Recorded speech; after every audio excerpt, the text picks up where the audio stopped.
저는 한국장학재단 이사장으로 있는 이경숙입니다.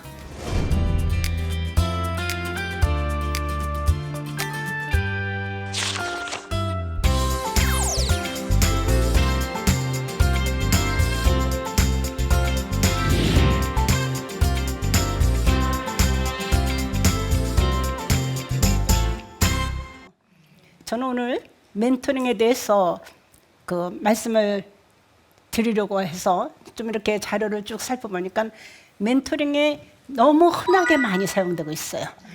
그냥 아무 데 가도 멘토다 그러고 멘토링, 아무튼 정치인들 누가 등장해도 아무게 멘토다 이런 거 찾는데 이 내용을 제대로 알고 멘토라는 단어를 쓰나 이런 생각이 들어서 본래의 멘토링의 유래를 좀 얘기를 해드려야 되겠다 이런 생각이 들었어요. 그러니까 멘토링의 역사는 고대에서 출발합니다. 옛날에 그리스에 이타이카 왕국이라는 데가 있었어요. 거기에 왕이 오디세우스라는 사람이 있었는데 트로이 전쟁이 났는데 거기에 나가면서 자기 친구한테 그 왕자 자기 아들을 맡기고 갔어요. 그래서 좀 잘 보살펴달라. 그랬더니 그때의 그 친구 이름이 멘토예요. 그래서 그 멘토가 그 아들을 얼마나 잘 보살폈냐면 친구같이도 선생님으로 그리고 상담자로 때로는 아버지가 되어서 아주 극진히 잘 보살펴줘서 애가 잘 성장을 했어요. 그래서 그때 이후로 그 지혜와 신뢰로 정성껏 사람을 잘 키워주는 지도자를 멘토라고 부르는 거예요. 사실은 성공한 사람들을 제가 이렇게 찾아보니까 그 배경에는 하나 진실이 있어요.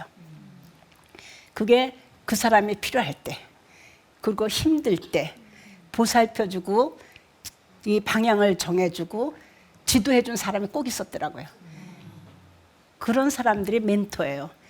그러니까 젊은 시절에 그리고 나이가 들어서도 멘토를 평생 갖는 거는 축복 중에 축복이에요. 저는 이러한 기회를 우리 대학생들에게 주기 위해서 이 프로그램을 만든 거예요.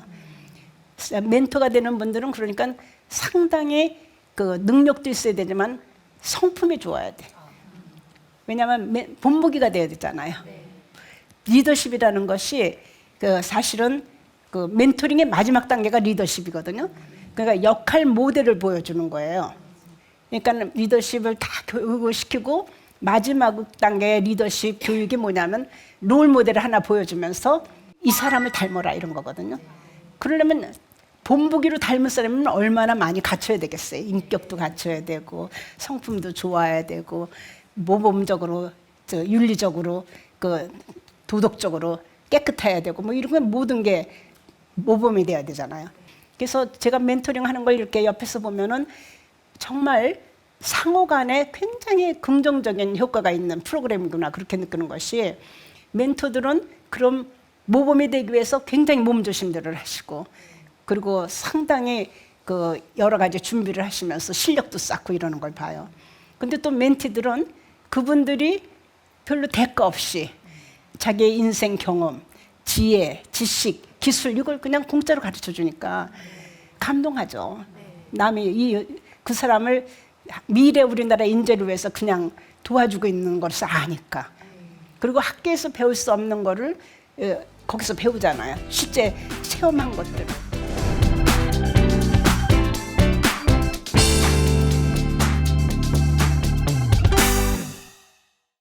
이러한 멘토링에 잘 받아서 성공적으로 살고 있는 그런 사람들, 얘가 현재 여러분들이 이름을 대면 다 알만한 분들도 마찬가지예요. 여러분들이 사랑하시는 김연아 선수 있죠? 네. 김연아 선수의 멘토가 누구라고 얘기하는 거 들으셨어요? 낸시 쿼너예요. 올림픽에서 금메달 2번 딴 미국 선수잖아요. 근데 그 선수가 올림픽에서 금메달 따는 걸 보면서 김연아 선수가 어렸을 때 처음 스케이트 시작할 때 자기는 낸시 칸처럼 되고 싶다 이 꿈을 가졌다는 거예요. 그게 롤 모델이에요, 소위. 그게 멘토링에, 그러니까 인간적으로 선택을 자기 어린애지만 했죠. 나도 저렇게 되고 싶어. 나도 올림픽 가서 금메달 딸 거야. 그래서 김연아 선수가 올림픽에서 금메달을 딴 후에 성적이 부진해갖고 은메달 그 다음에 따요. 그거 뭐냐, 목표를 잃어버렸어. 그리고 집중력이나 열정 같은 게 식었잖아요. 그래서 사람은 이 멘토링을 하면서 롤 모델을 갖는 것이 굉장히 중요하고 그게 목표가 된다, 이런 얘기를 할 수 있거든요. 또 여러분들이 잘 아시는 분 중에 반기문 유엔 사무총장 계시죠. 이분이 사실은 멘토로 삼고 그리고 롤 모델을 삼았던 게 케네디 대통령이거든요. 그러니까 고3 때, 그분이 고3 때는 60년대 초반이니까 우리나라가 참 못 살 때예요. 그 당시에 미국을 갈 수 있는 기회는 참 없는 거죠. 근데 반기문 사무총장이 당시 고3 때 적십자반을 들었었어요. RCY라고 지금도 아마 자녀들 저기 해당되는데 그거 참 좋아요. 그런 훈련 과정이 리더십 과정이니까. 섬기는 리더십, 그야말로 훈련 과정이죠. RCY가 들어가면. 근데 RCY의 멤버가 되면서 미국에 갈 수 있는 기회가 있었어요. 그래서 백악관에 들어가서 케네디 대통령을 만났는데 그때 이가 롤 모델을 보면서 꿈을 키운 거예요. 나도 이렇게 미국 같은 데 와서 그 외교관 생활도 하고 이렇게 훌륭한 정치 지도자들도 만나고 이랬으면 참 좋겠다. 그래서 그 다음에 돌아와 갖고 공부 열심히 해서 서울대학교 외교학과에 들어가고 고시 공부해서 고시 합격하고 외교관이 된 거잖아요. 그러고 나서 나중에 유엔 가서 비서실장을 하면서 그 많은 정상들을 다 만난 거잖아요. 그 대통령, 수상, 외무부 장관들. 그러면서 그 섬기는 리더십으로 그때 모시는데 제가 유엔 총회 그때 갈 일이 있어서 갔더니 너무너무 정말 모든 사람을 배려하고 존중하는 것이 눈에 띄게 표시가 나게 잘 하시더라고요. 그게 아마 나중에 사무총장 되실 때 만장일치로 표를 얻는 계기를 만드시지 않았을까, 이런 생각이 들어요. 그러니까 평상시에 그런 자기의 목표가 뚜렷하게 갖고 롤모델을 뚜렷하게 갖고 그러고 나서 그런 리더십을 발휘하게 되면 기회가 오는 거잖아요. 그래서 아무튼 이런 두 분들 예를 보더라도 멘토링이라는 것이 한 사람을 키워주는 데 있어서 이미 성공적으로 시대를 앞서간 사람들의 지혜, 지식, 경험, 기술 이거를 전수받을 수 있으니까 얼마나 좋겠어요. 근데 의외로 그 사람들이 여기에 대해서 등한히 하고 있어요. 그냥 아이들 학교에서만 그냥 공부만 하면 되는 거로 생각하지 인생을 어떻게 살아야 되는지, 그리고 인생의 올바른 길이 무엇인지, 그리고 무엇이 중요한지 이런 가치관 정립이라든지, 또는 이 학생, 이 사람이 어떤 인생 목표를 갖고 그 어떤 노력을 해야 되고 무엇을 거기에 결국은 그 바라보면서 살아야 되는가, 이런 자기가 정말 감사해야 될 것, 하고 싶은 것, 이런 것들을 구체적으로 관찰하거나 가르쳐 주지 않고 그냥 살아요. 그래서 이제 멘토링을 하면 뭐가 좋으냐, 우선 이 멘토들이 서로 상대방을 관찰하는 기회를 갖는 거예요. 그런데 이분들은 인생을 살면서 성공만 한 사람이 아니에요.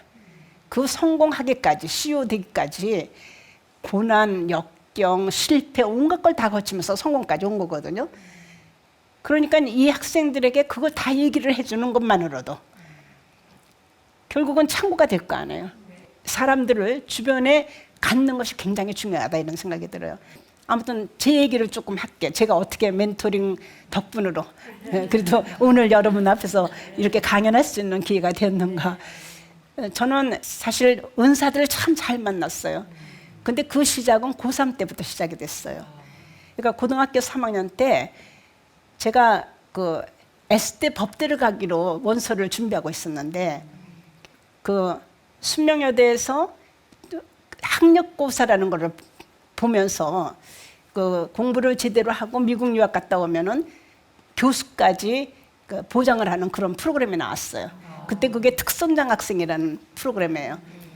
그런데 그 우리 담임 선생님이 당시 미국을 갔다 온 굉장히 드문 그런 경력을 가진 분이었는데 그 제 학생들 하나하나를 상담을 하시는데 저한테 너 어느 대학교 갈래? 이렇게 묻지를 않으시고 내 꿈이 무엇이냐? 이렇게 물으셨어요. 그래서 제가 꿈? 하다가 저는 선생님이 참 좋았어요. 어렸을 때 순진해서 선생님은 화장실도 안 가시는 줄 알았거든요. 그래서 저는 대학 교수가 되고 싶어요. 제가는 굉장히 크게 얘기한 거죠. 대학 교수가 되고 싶다. 그랬더니 대학 교수? 근데 네가 지금 써온 그 여기 S대 법대 가면은 거기 교수 되기 힘들 걸. 남녀공학에서 그 학교에서 여자 교수들 잘 안 뽑아. 그때만 해도 60년대니까 잘 안 뽑잖아요. 근데 이 학교에서 지금 외국에서 박사학위 하고 오면은 교수까지 보장 안 되는데 한번 응모해 볼래? 이렇게 권유를 하신 거예요. 그래서 저는 그분을 신뢰를 했으니까 담임 선생님이고 제가 모르는 것도 많이 아신다 이런 그런 믿음이 있으니까 해볼게요. 그리고 이제 시험을 본 거잖아요. 근데 정말 다행하게도 거기서 합격을 하고 그리고 나서 이제 그 길이 보장이 된 거거든요. 그래서 제 인생 방향을 트신 분이 우리 고3 담임이세요. 근데 결과적으로 틀어놨기 때문에 대학 교수도 됐고 거기에 나중에 총장까지 된 거잖아요. 아 그때 제가 뭘 알겠어요. 어디를 가야 되는 거는 그냥 자기 성적에 맞춰서 대학 간다 이렇게 생각을 한 건데 그렇게 멀리 보는 해안을 가진 그런 멘토가 계셨구나. 그걸 굉장히 감사했는데 그렇게 학교를 특선장학생으로 들어가다 보니까 총장님들이 관심을 가질 수밖에 없죠. 그러니까 총장님들이 관리를 시작을 하신 거예요. 그러니까 이분들이 사실 재학생 1학년짜리가 총장님하고 만나는 게 꿈이나 꿀 수 있습니까? 근데 이제 들어갈 때부터 이렇게 챙기고 관심을 가지시니까 좋잖아요, 어린애 마음에. 그러니까 내가 공부 열심히 해야지, 잘해야지 이런 다짐을 하게 되고 그리고 이제 거기에 기대에 어긋나지 않으려고 열심히 공부하고 이러다 보니까는 그 자연히 이제 계속 장학금을 유지할 수 있고 장학생으로 할 수 있으니까 미국 유학까지도 갈 수가 있었잖아요. 특히 윤태림 총장님은 제가 대학원을 다닐 때 아예 비서실로 데려와서 옆에다 놓고 공부를 가르치셨어요. 그러니까 일 보면서 공부해라 해서 유학 공부를 시켜서 결국은 미국으로 보내셨는데 이분이 댁이 창신동인데 그 전에 종로학원을 제가 가려면은 창신동 쪽으로 가기 전에 있거든요. 그러면 옛날엔 총장차가 찝차예요. 그럼 찝차를 태워갖고 저를 거기까지 떨어뜨려 놓고 들어갔어요. 그러니 얼마나 제가 사랑을 지금 상상도 못할 사랑을 받은 거죠. 그렇기 때문에 마음에 나는 정말 숙대에 빚진 자다. 정말 이 사랑을 내가 제자들에게 그리고 정말 후배들에게 전할 수 있는 기회가 된다면 그거를 해야 된다. 이런 생각으로 학교를 다닐 수밖에 없었거든요. 그러고 나서 미국 유학을 갔는데 거기에서 정말 운 좋게도 또 멘토를 한 분 만난 거예요. 그분이 누구냐면 여러분들 기억하실지 모르는데 레이건 부시 대통령 때 6년 동안 한국 대사를 지내신 딕시 워커라는 분이에요. 워커 대사 그분이 6년을 계셨는데 제가 그분에게 이제 장학금을 달라고 편지를 썼더니 이분이 오라고 그래서 풀스칼라십으로 저를 데려갔거든요. 사우스캐롤라이나 대학교인데 이분이 이제 계속 보살펴 주셨을 뿐만 아니라 이제 박사과정이 끝나면 종합시험이라는 게 있어요. 근데 종합시험이 끝나는 날 저보고 부부동반해서 저녁을 사주겠다 그러세요. 그래서 교수 식당으로 오라고. 그래서 너무 감사하잖아요. 시험도 끝났기 또 너무 좋아서 이제 저녁에 한 7시 오래니까 교수 식당으로 이렇게 갔더니 불이 깜깜하게 꺼져 있어요. 그래서 선생님 오늘 노는 날인데 모르고 초대를 하셨구나. 이렇게 생각을 하고 문을 이렇게 열어보니까 문이 열려요. 근데 이렇게 문을 확 열고 들어갔더니 불이 확 켜지면서 서프라이즈 이러면서 거기에 부부동반으로 교수님 내외분들 한 40명이 앉아 계신 거예요. 제가 거기서 주저앉을 뻔했어요. 너무 감격을 하고 지금도 그 생각만 하면 정말 가슴이 그냥 따뜻하다 못해서 눈시울이 뜨거울 정도로 감동을 그렇게 많이 했어요. 그날 한번 상상을 해보세요. 상상해야 돼요. 지도교수 저희 과 교수님들이 부부동반해서 거기 다 앉으셔갖고 그러면서 그런 대접을 해주시는데 제가 그때 마음으로 다짐하고 또 다짐한 게 있어요. 나는 이분한테 영원히 이 은혜를 못 갚어. 원래 하나님 은혜는 대가 없는 선물이 은혜잖아요. 네. 하나님 은혜 우리가 못 갚듯이 난 이분 도저히 못 갚을 것 같아.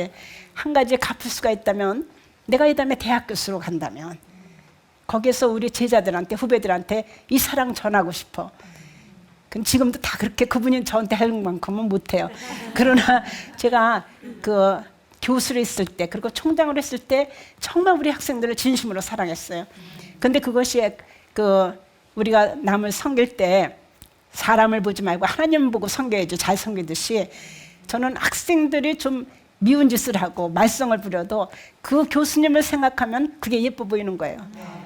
나한테 어떻게 사랑을 주셨는데 나는 이것도 못 참고 내가 뭐를 타박하랴. 무조건 사랑하는 거다. 그분이 그 원동력을 나에게 주시지 않았나. 그래서 평생 제가 저는 교육을 참 소중한 천직으로 생각해요. 어떤 그런 자리보다도 저는 이 교육에서 봉사하고 그리고 제자들 키우고 인재 육성하는 걸 참 기쁘게 감사하게 생각하거든요. 그것이 이제 그 교수님의 영향이 참 크지 않았나. 이걸 굉장히 소중하게 이렇게 대하는 마음가짐 이런 그러니까 이분들이 제 인생에 있어서 이런 멘토링을 하셨기 때문에 멘토들이 되셨기 때문에 저는 오늘의 저까지 컸다 이러는데 이제 제가 기독교인이 된 다음에 하나님을 만난 다음에 보니까 이 모두가 하나님이 예배하신 은혜더라고요. 선물이더라고요.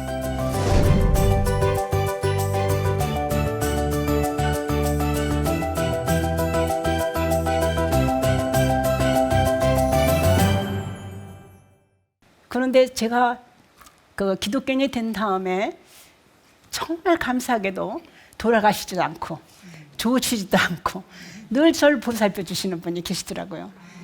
그분이 여러분 잘 아시는 정말 하나님이시잖아요. 특히 저는 성령님께서 제 멘토가 되신 다음에 너무너무 감사한 것이 너무 많은 거예요. 우리가 흔히 기독교인이라고 하지만은 주님 주님 하면서 자기가 주인 노릇하고 산다고 생각해요.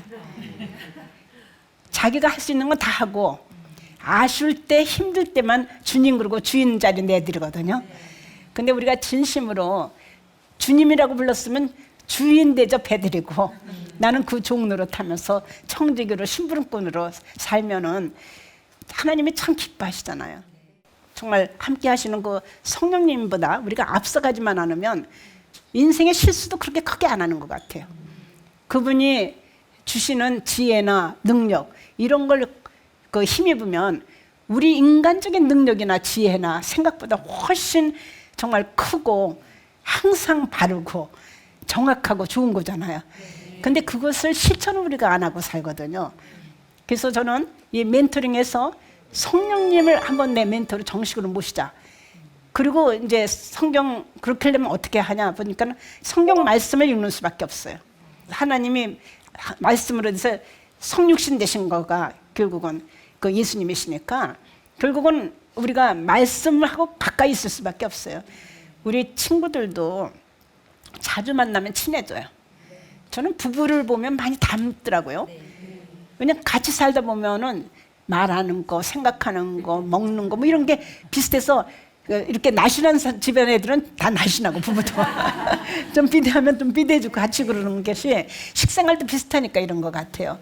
그래서 저는 이런 면에서 멘토링이라는 것이 우리 인간에게 이렇게 기준을 잡으면 언젠가 이분들은 생명의 유한하니까 떠나가는데 이건 지금 현세에서도 멘토링을 받을 수 있고 죽으면 뭐 영생하면서도 받을 수 있고 정말 변하지 않는 분인데 생각하면 할수록 내가 이 결단 하나만은 정말 잘 내렸다. 근데 우리가 그 말씀을 매일 먹으면서 영의 양식을 이렇게 잔뜩 하면 마음도 넉넉해지고 그리고 굉장히 풍요로우니까 참 아름다워져요. 우리가 이런 생각 안 하시나요? 집안의 정원은 예쁘게 꾸미려고 그러죠. 이제 곧 꽃피는 철이 왔는데 꽃도 아름답게 심고 나무도 가꾸고 이러는데 자기 영혼의 정원은 물도 안 주고 꽃도 몇 폭이 없고 나무도 없어요. 그래서 양식도 육신의 양식만 열심히 먹으려고 그러지 3끼 안 먹고 하루만 굶어도 뭐 3일만 굶으면 눈이 휑하니 들어가잖아요. 근데 영혼의 양식은 3일 굶어도 아무렇지도 않은 걸 생각해. 안 보인다고 생각하니까. 그런데 사실은 영혼의 양식 넉넉하게 먹고 영혼의 꽃밭을 정말 아름답게 꾸미면 영혼의 정원을 정말 아름답게 꾸미면 자기가 굉장히 풍요로워져요. 그리고 편안하고 마음속에 자기만 아는 기쁨이 있잖아요. 근데 그 성령님하고 그렇게 동행하시면서 또 그래도 인간이니까 우리가 또 인간적으로 도움받을 수 있는 사람 없을까? 그리고 그분은 그 죽지도 않고 항상 나하고 같이 하는 사람 보니까 성경에 선지자 사도들이 우리의 멘토로 다 계시더라고요. 제가 그걸 발견하고 너무 기뻤어요. 보니까 저는 교육자잖아요. 저에게 멘토로 가장 큰 멘토가 되는 분이 사도 바울이에요. 그러니까 그분은 교육자에게는 정말 그 배울 게 너무 많죠. 저는 목회자분들 가장 좋은 멘토는 모세라고 생각을 해요. 여성 리더십 쪽에서 리더십을 가장 훌륭하게 발휘한 분 중에 하나가 드보라예요. 그러니까 선지자들이 성경에는 한 몇 명이 나오는데 여성 선지자들이 이분들은 통찰력, 선견력, 이런 예견력 이런 거 다 갖고 계신 분들이잖아요. 근데 이분들 보면 특히 드보라 같은 경우는 지혜, 능력, 그 애국심, 통찰력 이게 다 있으면서 사사가 13명의 성경에 나오는데 그 중에 한 분이에요. 그러니까 대단한 분이죠. 그러니까 예언한 대로 그대로 탁탁 되니까 그 모두 군대들도 앞으로 이 사람은 죽을 거다 하면 죽고 이길 거다 하면 이기고 뭐 이거 다 하니까 거기에 이제 훌다 선지자 같은 사람도 있어요. 요시야 왕이라고 있거든요, 성경에. 그러면 요시야 왕이 다윗은 만이라도 요시야 왕에 대해서 잘 얘기들 하는데 다윗 왕 다음으로 성군 중에 하나로 나와요. 근데 그때 너무 타락해갖고 엉망진창인 상태에서 이유가 어린 시절에 왕이 됐는데 훌다라는 선지자, 여자 선지자가 이 사람을 잘 인도를 해가서 영적인 권위로서 이끌어갖고 성군을 만드는 거예요.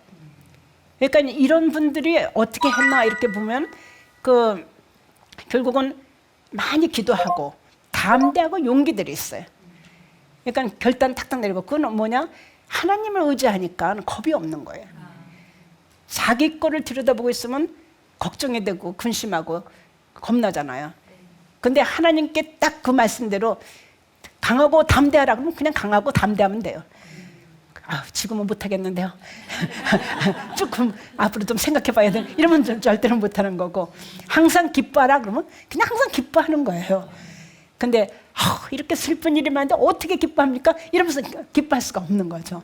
그러니까 하나님이 성경에 말씀하시면 좀 단순해져야 돼요. 머리를 굴려갖고 복잡하게 계산하고 이유 바치고 그러면 그걸 따를 수가 없어요. 그러니까 그런 믿음의 선지자들이 성경에는 쭉 있더라고요.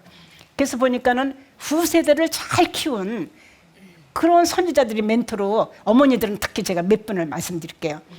제일 그 아드님 잘 키운 분이 누구냐 하면 그래도 그 하나님 아드님을 키운 사람이죠. 저는 마리아의 그 믿음을 보면 놀라워요. 16살 먹은 처녀가 성령으로 결혼도 안 했는데 잉태했다고 그러는데 얼마나 떨리고 무섭겠어요. 그치? 그리고 잘못하면 돌팔매로 맞아 죽을 판인데 그 주의 여종위원이 말씀대로 내게 이루어지이다 이렇게 받을 수 있는 그건 보통 믿음이 아닌 거죠. 그러니까 출생부터 죽음, 성령 오시기까지 예수님과 동행한 유일한 사람이 있다면 마리아예요. 그러니까 그런 마리아의 믿음 우리가 본받고 그 순종하는 거 본받을 수 있잖아요. 또 성경에는 한 줄밖에 안 나오는 그 여성 멘토 중에 한 분이 누가 있냐면은 그 로이스와 유니게라고 나와요. 누구 어머니인지 아세요? 디모데예요. 디모데를 누가 제일 예뻐했냐면 사도 바울이에요. 바울이 내 복음의 아들이라 아들로 삼았어요. 저는 그 하나님을 그렇게 사랑하고 정말 하나님께 의지하면서 모든 것 맡기고 사는 그런 어머니의 모습을 자식들이 닮는다고 봐요. 그 믿음은 전승이 되는 거거든요. 그래서 우리가 유산 많이 남겨준다, 뭘 준다 막 이러는데 사실 가장 큰 유산은 믿음이에요. 믿음 하나 제대로만 전승해주면 결국은 아브라함 링컨이 8살에 어머니 돌아가면서 성경책 하나 주고 돌아갔는데 대통령까지 한 거 아니에요. 그리고 미국 역대 대통령 중에서 가장 그 유명하고 그리고 지금까지 존경받는 대통령이 있다면 링컨 대통령 아니에요. 그러니까 그 사람은 돈이 없어서 책도 못 사 볼 정도의 형편이었는데도 그 파란만장한 그 역경을 거칠 수 있었던 것은 그러한 성경에서 받은 용기와 담대함과 믿음과 그리고 하나님에 대한 의지 이런 것 때문에 가능하지 않았는가 이런 생각이 들거든요. 저는 우리 사회에 이렇게 믿음과 그리고 정말 소망을 줄 수 있는 그리고 무엇보다도 정말 사랑하는 그런 리더들이 많이 나왔으면 좋겠어요. 그 애들이 멘토가 돼서 그런 리더들을 많이 키워냈으면 좋겠어요. 그래서 우리 사회에 앞으로 기독교인들은 사실은 이런 멘토링을 할 책임이 있다고 생각을 해요. 그래서 후손들이 클 때 어머니들이 특히 본보기가 되어서 그 앞으로 나라를 위해서 그리고 세계를 위해서 그 공헌할 수 있는 그런 인재로 키우면 어머니들도 좋고 애들도 좋은 거잖아요. 그런데 그 자기들이 그 본보기를 보여주지는 않고 사실 애들 보고만 다 하라고 하는데 우리가 요새 사회에서 어떤 문제들이 있느냐, 멘토를 어머니들이 안 하고 아버지들이 안 하고 가정에서 그걸 포기하는 가정이 너무 많고요. 서너 살만 되면 학원으로 애들을 보내요. 그래서 거기 가갖고 영어 학원에 보내고 또 무슨 미술학원, 음악학원 이렇게 학원에 보내서 누가 멘토 역할을 하면서 애가 잘하느냐? 학원 강사들이죠. 그러면 집안에 그 어떤 전통이라든지 관습이라든지 또는 그 집안에서 가치관 같은 거 이런 것들이 전승할 시간이 없는 거예요. 그러다 보니까는 결국은 아이들이 그 자기가 보고 듣고 배우는 것이 멘토링이거든요. 근데 그렇게 할 수 있는 멘토들을 못 갖고 사는 거죠. 그래서 저는 어머니들이 정말 좋은 멘토들인데 그 섬기는 리더십으로 이런 멘토링을 하시는 그런 거를 하려면 제일 중요한 것이 자녀들을 잘 관찰을 해야 돼요. 알지 못하면 멘토링을 할 수가 없어요. 그리고 또 뭐를 해야 되냐면 공감적인 경청을 잘 하셔야 돼요. 멘토링 잘하는 법.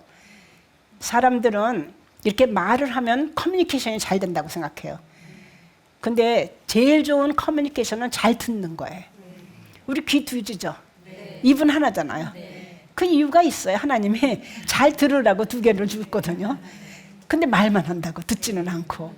그래서 그 귀로 잘 듣는데 사실은 왜 그러냐? 커뮤니케이션을 잘 하려면 이 말로 하는 거면은 7%밖에 서로 전달이 안 돼요. 그럼 뭐가 더 많이 비중을 차지하느냐? 사실은 지금 제 표정 있죠. 얼굴 표정, 바디랭귀지 이렇게 손발 움직이는 거 이게 55%를 차지해요. 그리고 어투나 말씨나 억양이나 이런 것들이 38%를 차지해요. 그래서 우리가 외국 가서 그 외국어를 못해도 그 모모를 막 손짓 발짓하면 이게 통한다고요. 배고프면 막 이거 먹는 신용하고 막 이러면 다 해주거든요. 그게 55%가 커뮤니케이션이 되니까요.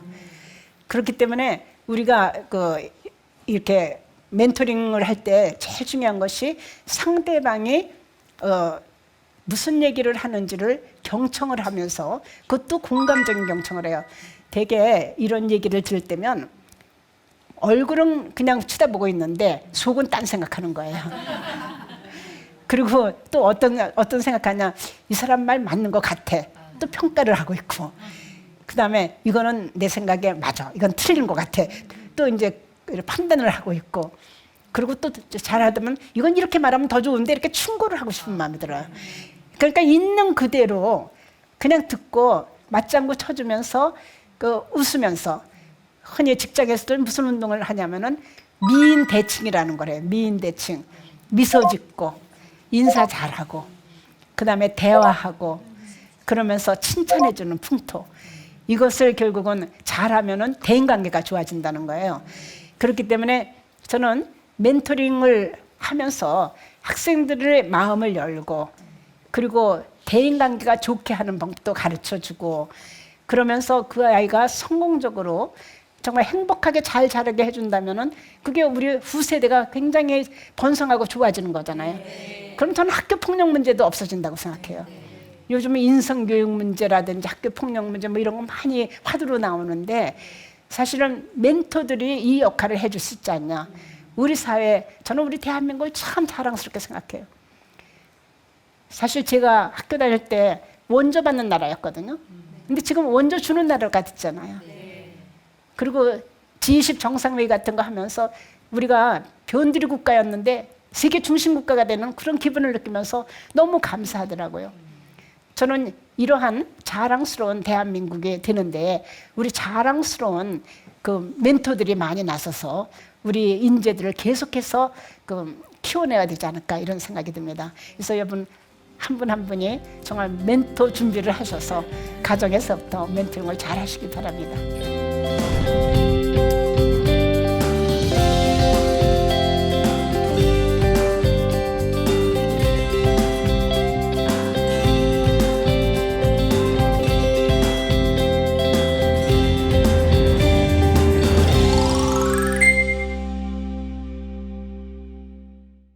예, 질문 들어오신 거 대답해 드릴게요.